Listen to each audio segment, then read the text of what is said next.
ಕೆಚ್ಚಮನಾಯಕ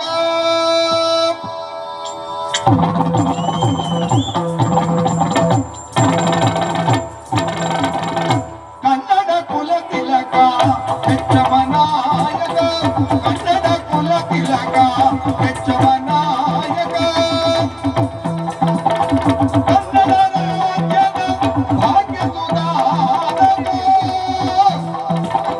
ಕನ್ನಡ ರಾಜ್ಯದ ಭಾಗ್ಯ ಸುಧಾರಕ ಕನ್ನಡ ರಾಜ್ಯದ ಭಾಗ್ಯ ಸುಧಾರಕ ಕನ್ನಡ ಕುಲ ತಿಲಕ ಕೆಚ್ಚಮನಾಯಕ ಕನ್ನಡ ಕುಲ ತಿಲಕ ಕೆಚ್ಚಮನಾಯಕ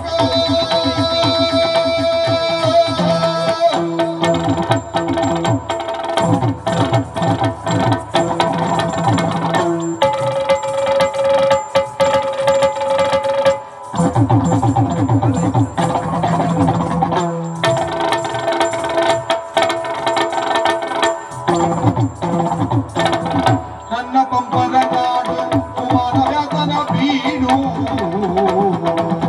ನನ್ನ ಪಂಪನ ನಾಡು ಕುಮಾರವ್ಯಾಸನ ಬೀಡು ನನ್ನ ಪಂಪನ ನಾಡು ಕುಮಾರವ್ಯಾಸನ ಬೀಡು ನನ್ನ ಪಂಪನ ನಾಡು ಕುಮಾರವ್ಯಾಸನ ಬೀಡು ನನ್ನ ಪಂಪನ ನಾಡು ಕುಮಾರವ್ಯಾಸನ ಬೀಡು ಕುಮಾರವ್ಯಾಸನ ಬೀಡು ಸನ್ನುತ ಗರಿಗರ ರಾಘವಂತನ ನಾಡು ಸನ್ನುತ ಗರಿಗರ ರಾಘವಂತನ ನಾಡು ಸನ್ನುತ ಗರಿಗರ ರಾಘವಂತನ ನಾಡು ಸನ್ನುತ ಗರಿಗರ ರಾಘವಂತನ ನಾಡು ಕನ್ನಡ ಕುಲ ತಿಲಕ ಕೆಚ್ಚಮನಾಯಕ ಕನ್ನಡ ಕುಲ ತಿಲಕ ಕೆಚ್ಚಮನಾಯಕ ಕನ್ನಡ ರಾಜ್ಯದ ಭಾಗ್ಯ ಸುಧಾರಕ ಕನ್ನಡ ರಾಜ್ಯದ ಭಾಗ್ಯ ಸುಧಾರಕ ಕನ್ನಡ ಕುಲ ತಿಲಕ ಕೆಚ್ಚಮನಾಯಕ ಕೆಚ್ಚಮನಾಯಕ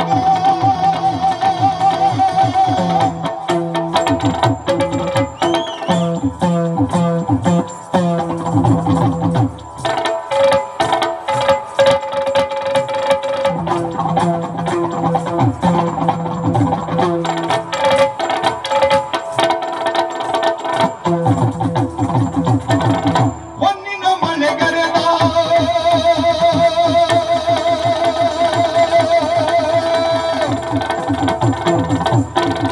ಹೊನ್ನಿನ ಮಳೆಗರೆದ ಹೊನ್ನಿನ ಮಳೆಗರೆದ ಹೊನ್ನಿನ ಮಳೆಗರೆದ ವಿದ್ಯಾರಣ್ಯದ ತಾಣ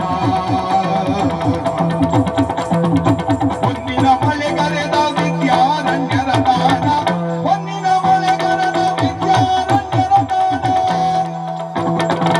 ಪುಣ್ಯ ಪರಾಳಿದ ವಿಜಯನಗರ ಕಾಣ ಪುಣ್ಯ ಪರಾಳಿದ ಪುಣ್ಯ ಪರಾಳಿದ ಪುಣ್ಯ ಪರಾಳಿದ ಪುಣ್ಯ ಪರಾಳಿದ ವಿಜಯನಗರ ಕಾಣ ವಿಜಯನಗರ ಕಾಣ ವಿಜಯನಗರ ಕಾಣ ಕನ್ನಡ ಕುಲ ತಿಲಕ ಕನ್ನಡ ಕುಲ ತಿಲಕ ಕೆಚ್ಚಮನಾಯಕ ಕನ್ನಡ ರಾಜ್ಯದ ಭಾಗ್ಯ ಸುಧಾರಕ ಕನ್ನಡ ಕುಲ ತಿಲಕ ಕನ್ನಡ ಕುಲ ತಿಲಕ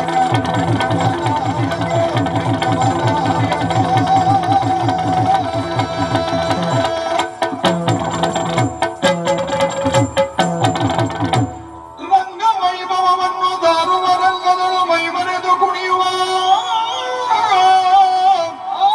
ರಂಗನಾಟ್ಯ ವಿಲಾಸ ತೋರುವ ಅಂಗನಾಮಣಿ ರಂಗನಾಟ್ಯ ವಿಲಾಸ ತೋರುವ ಅಂಗನಾಮಣಿ ಶ್ರೇಷ್ಠ ನರ್ತಕಿ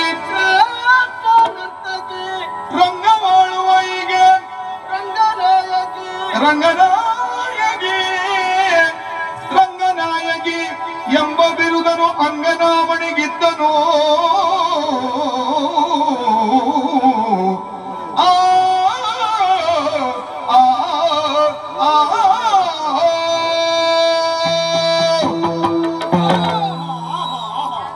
ಆನಂದವಾಗುತ್ತದೆ. ಬ್ರಹ್ಮಾಂಡ ಮೋಹಿನಿ ನೋಡಿದ್ಯಾ? ರತ್ನಗರ್ಭ ವಸುಂಧರ. ಈ ಪ್ರಪಂಚದಲ್ಲೇ ಎಂತೆಂಥ ಅಪ್ರತಿಮ ಪ್ರತಿಭೆಗಳು ಇರ್ತವೆ ಅಂತ ಹೇಳೋದಿಕ್ಕಿಲ್ಲ. ಎಲ್ಲವೂ ಬೆಳಕಿಗೆ ಬಂದ ಮೇಲೆ ಗೊತ್ತಾಗಬೇಕು ಬಿಟ್ಟರೆ ಇಲ್ಲದ್ರೆ ಗೊತ್ತೇ ಆಗುದಿಲ್ಲ. ಹೌದು ಸ್ವಾಮಿ. ನಮ್ಮ ಈ ಪ್ರತಾಪಗಡದಲ್ಲಿ ಇಂಥ ಒಂದು ಅಭಿಜಾತ ಪ್ರತಿಭೆ ಇತ್ತು ಎನ್ನುವುದು ಇಷ್ಟು ವರ್ಷ ಆದ್ರೂ ನನಗೆ ತಿಳಿದಿರಲಿಲ್ಲವಾಗಿತ್ತು ನೋಡಿ. ಆದ್ರೆ ಈ ಹೊತ್ತು ಗೊತ್ತಾಗುತ್ತಾ ಇದೆ. ನೋಡಿದ್ಯಾ ಅವಳ ನರ್ತನ ವೈಭವವನ್ನು? ಕಂಡಿಯಲ್ಲ ನೀರು? ನೋಡಿದೆ ಆ ಕಡೆಗೆ ಅನೇಕರು ನೋಡಿದ್ರು. ಹೌದು. ಅವ್ರು ಯಾಕೆ ಕಣ್ಣು ಮುಚ್ಚುತ್ತಾ ಇದ್ದಾರೆ ಅಂದ್ರೆ ಅದನ್ನು ಮೆಲುಕು ಹಾಕುತ್ತಾ ಇದ್ದಾರೆ. ಅಷ್ಟು ಚಂದ ಕುಣಿದ್ಲೇ ಇಲ್ವೋ ಅದನ್ನೇ ನೆನಪಿಸಿಕೊಳ್ತಾ ಇದ್ದಾರೆ ಅವರು. ಹೌದಾ? ಅಲ್ಲಿ ನೋಡಿ ಸ್ವಾಮಿ, ಅವರು ಬಾಯಿ ಬಿಟ್ಟು ನೋಡ್ತಾ ಇದ್ದಾರೆ. ಅವರಿಗೆ ಹೀಗಾಗುವುದನ್ನು ಕಲ್ಪನೆ ಇರಲಿಲ್ಲ. ಈಗ ಆಗಿಬಿಡ್ತಾವ ಅವಕ್ಕಾಗಿ ಬಿಟ್ಟರು. ಹೌದು ಸ್ವಾಮಿ. ಹಾ, ಆ ಕಡೆಯಲ್ಲಿ ಗಮನಿಸಿ ಅಂತೆ ಏನು? ವೃದ್ಧೆಗಳು ಕಣ್ಣೀರನ್ನು ಸುರಿಸ್ತಾ ಇದ್ದಾಳೆ. ಯಾಕದು? ಯಾಕೆಂತ ಹೇಳಿದ್ರೆ ಇಂಥವಳೊಬ್ಳು ನನಗೆ ಮೊಮ್ಮಗಳಾಗಿದ್ದಿದ್ರೆ. ಹೌದು. ಹಾಗೆ ಯಾಕಂದ್ರೆ ನಮ್ಮ ಮನೆತನದ ಹೆಣ್ಣು ಅಥವಾ ನಮ್ಮ ಮನೆಯವರು ಇಷ್ಟು ಚಂದ ಒಬ್ಬರು ಇದ್ರೆ ಅದು ಯಾರಿಗಾದ್ರೂ ಸಂತೋಷ ಆಗುದಿಲ್ವಾ? ಖಂಡಿತವಾಗಿ ಹಾಗೆ ಯೋಚನೆ ಮಾಡಿದ್ದು. ನಿಜವಾಗಿಯೂ ಆನಂದವಾಗುತ್ತದೆ. ಅಂಬಾಪಾಲಿ ಹಿರಿಯರೇ, ಬಹಳ ಸಂತೋಷ ಆಯಿತು. ರಂಗ ವೈಭವವನ್ನು ಸಾರುವ, ರಂಗದಳು ಮೈಮರೆತು ಕುಣಿಯುವ, ರಂಗ ವಿಲಾಸ ವಿಭ್ರಮವನ್ನು ತೋರುವಂತಹ ನಿನಗೆ ಒಳ್ಳೆ ಭವಿಷ್ಯ ಉಂಟು. ರಂಗವನ್ನು ಆಳುವಂತಹ ಉತ್ತಮೋತ್ತಮವಂತ ಭವಿಷ್ಯ ಉಂಟು ಎನ್ನುವುದರಲ್ಲಿ ಎರಡು ಮಾತಿಲ್ಲವೇ ಇಲ್ಲ. ಅದು ಸಾಕಾರಗೊಳ್ಳಲಿ ಎನ್ನುವ ಹಾಗೆ ನಿನಗೆ ಇನ್ನು ಮುಂದೆ ರಂಗನಾಯಕಿ ಎನ್ನುವಂತಹ ಬಿರುದನ್ನು ನೀಡ್ತಾ ಇದೆ. ನನ್ನ ಸೌಭಾಗ್ಯ ಅಲ್ವಾ? ಯೋಗ ಯೋಗ ಯಾವ ವರ್ಷ ಯಾರಿಗೆ ಬರ್ತದೆ ಅಂತ ಹೇಳುವುದಕ್ಕಿಲ್ಲ ಅಲ್ವಾ? ಇಷ್ಟು ವರ್ಷ ಆದ್ರೂ ಹೀಗೊಂದು ಸಂದರ್ಭ ಬಂದಿತ್ತು, ಹೀಗೆ ಇಂತಲ್ಲಿ ಕುಣಿಬಹುದು, ಇಂತಹ ಬಿರುದು ಭಾವ ನನಗೆ ಸಿಗಬಹುದು ಅಂತ ನೀನು ಕನಸು ಮನಸ್ಸಿನಾದ್ರೆ ಎಣಿಸಿದ್ಯಾ? ವಿರೂಪಾಕ್ಷನನ್ನ ನಿರತ ಧ್ಯಾನಿಸುವಳು ನಾನು. ಹತ್ತಿರದಲ್ಲಿರುವಂತ ಪ್ರಭು ವಿರೂಪಾಕ್ಷ ಒಂದಲ್ಲ ಒಂದು ದಿನ ಈ ಅವಕಾಶ ಕೊಡ್ತಾನೆ ಅಂತ ಗೊತ್ತಿತ್ತು. ಇಷ್ಟು ಬೇಗ ಸಿಗ್ತದೆ ಅಂತ ಗೊತ್ತಿರ್ಲಿಲ್ಲ.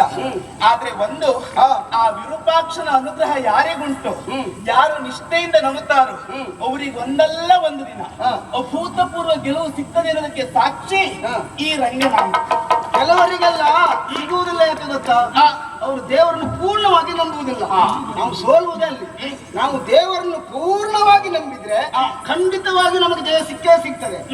ಆ ಪೂಜೆ ಮಾಡಿದ್ರೆ ಒಲಿತಾನೋ ಒಲಿಯುವುದಿಲ್ವೋ, ವೆಚ್ಚ ಮಾಡಿದೆಲ್ಲ ದಂಡ ಆಗ್ತದೋ ಏನೋ ಏನೋ ಅನುಮಾನ ದೃಷ್ಟಿಯಿಂದ ನಾವು ಪೂಜಿಸಿದ್ರೆ ಸಿಗುವುದಿಲ್ಲ ಅಷ್ಟೇ. ದೇವರನ್ನೇ ಅನುಮಾನಿಸುವುದಿದ್ದ ಹಾಗಾಗಿ ಮೊದಲು ನಮ್ಮ ಮೇಲೆ ನಂಬಿಕೆ ಇರಬೇಕು, ಆಮೇಲೆ ದೇವರ ಮೇಲೆಯೂ ನಂಬಿಕೆ ಇರುತ್ತದೆ. ಹಾಗಾಗಿ ಇನ್ನು ಮುಂದೆ ನೀನು ರಂಗನಾಯಕಿ. ಅಲ್ಲ, ನೀವು ಬಿರುದನ್ನು ಕೊಟ್ಟಿರಿ. ಹೌದು ಹೌದು, ನೀವು ಕೊಟ್ಟು ದೊಡ್ಡವರು ಅಂತ ಕರೆಸ್ಕೊಂಡ್ರಿ. ನಿಮ್ಮ ಹೆಂಡತಿ ಅದು ನಾನು ಕೊಡುದು ಬೇಡವಾ? ರಾಮ ಕೊಟ್ಟು ಸೀತೆ ಕೊಡ್ಬೇಡುವ ಅಲ್ವಾ? ಹಾಗಾಗಿ ಹನುಮಂತ ಅಂತ ಹೇಳ್ಬೇಕು. ಅಂಬಾಪಾಲಿ ನೋಡು, ಇದು ಬಂಗಾರದ ಸರ, ರತ್ನ ಖಚಿತವಾಗಿರುವಂತಹ ಬಂಗಾರದ ಹಾರ, ನಿನ್ನ ನಾಟ್ಯದ ಸಿರಿ, ಆ ಭಾವಭಂಗಿ, ಇದನ್ನು ಕಂಡು ನಾನು ಮೆಚ್ಚಿದ್ದೇನೆ. ಉಡುಗೊರೆಯಾಗಿ ನಾ ಕೊಡ್ತಾ ಇದ್ದೇನೆ. ಒಡನೆ ಮೋಹಿನಿ ಮನ ಮೆಚ್ಚಿಕೊಳ್ಳುವಂತಹ ಮುತ್ತಿನ ಹಾರ. ಈಗ ಆ ಪಾರಿತೋಷಕ ನನಗೆ ಬೇಡಲಾಯಿತು. ಅದ್ಯಾಕೋ